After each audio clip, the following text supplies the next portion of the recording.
A solution of NaCl was placed between two platinum electrodes 10 cm apart, across which a potential difference of 5 volts was applied. How far Na plus ions move in 1 hour at 298 Kelvin, given lambda naught of Na plus is 50 Simon centimeter square equivalent inverse at 298 Kelvin. So they are asking to calculate how far Na plus ions, the distance travelled by Na plus ions in 1 hour. First we will calculate the ionic mobility.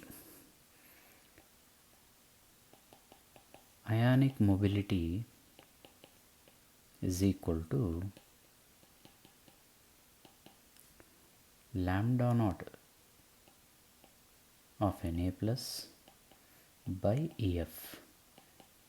Lambda naught of Na plus is 50, F is 96,500.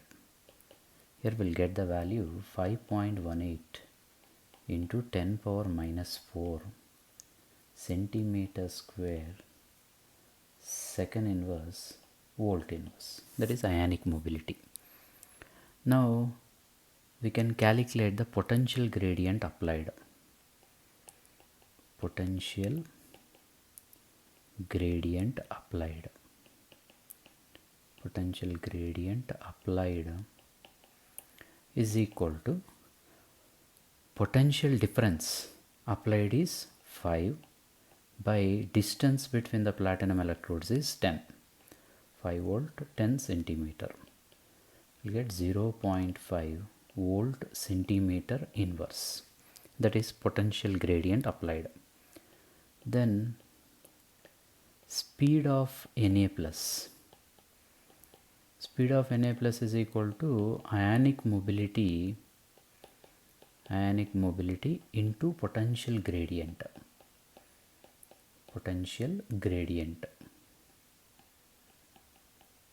Ionic mobility is 5.18 into 10 power minus 4 centimeter square second inverse volt inverse.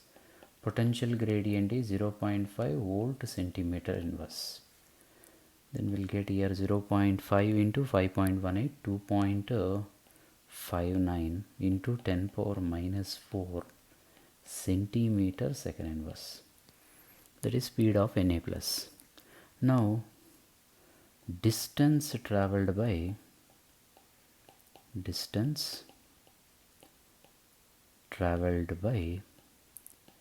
Na plus ion in 1 hour.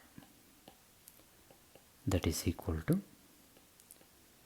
speed of Na plus ion into time in seconds. Time should be in seconds. Speed of Na plus ion is 2.59 into 10 power minus 4. Time in seconds. Actually per hour convert that into seconds. 60 into 60. We'll get the value 9324 into 10 power minus 4. That we can write it as 0.9324 centimeters. Okay.